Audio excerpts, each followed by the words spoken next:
سلام به همه، به این ویدیو خوش اومدید. قرار چالش های دبرت رو بریم، ولی قبل از رفتن اگه از این ویدیو خوشتون اومد اونو لایک کنید و سابسکرایب چنل ما بشید. برو بریم چالش رو انجام بدیم. خب بچه‌ها، مثل همیشه روی عکسش کلیک کنید و برید داخل نقشه موقعیتش رو پیدا کنید و بعد برید سراغش و در آخر چالش رو فعال کنید.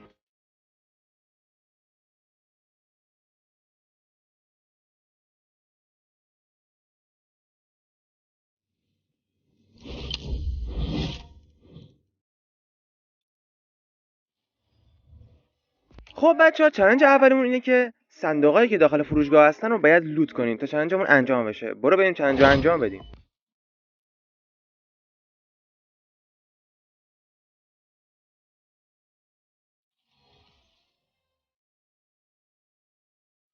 چالش بعدیمون اینه که باید تخت خواب‌ها یا مبل‌ها رو خراب کنیم.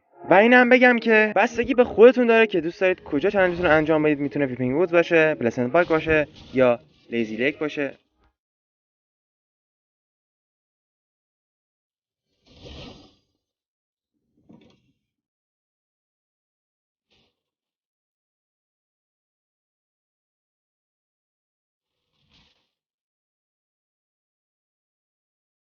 خب بچه‌ها، چالش بعدیمون گفته که یکی از چالش‌های شخصیت‌های دیگه رو انجام بده. فقط توی لیست چالشات نگاه کن کدوم چالش رو انجام ندی از شخصیت‌های دیگه، برو انجامش بده و چالشتو تکمیل کن.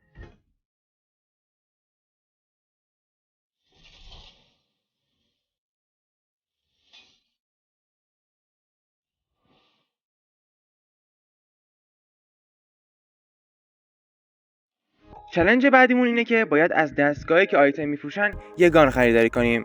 اون گان هم فقط باید آبی باشه تا چالشمون انجام بشه.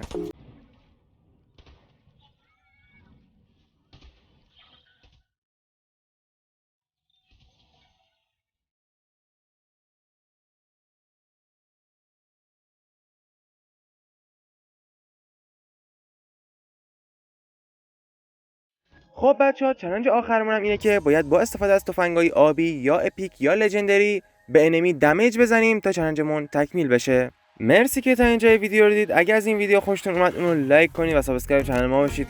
پس تا ویدیو بعدی، خدافظ.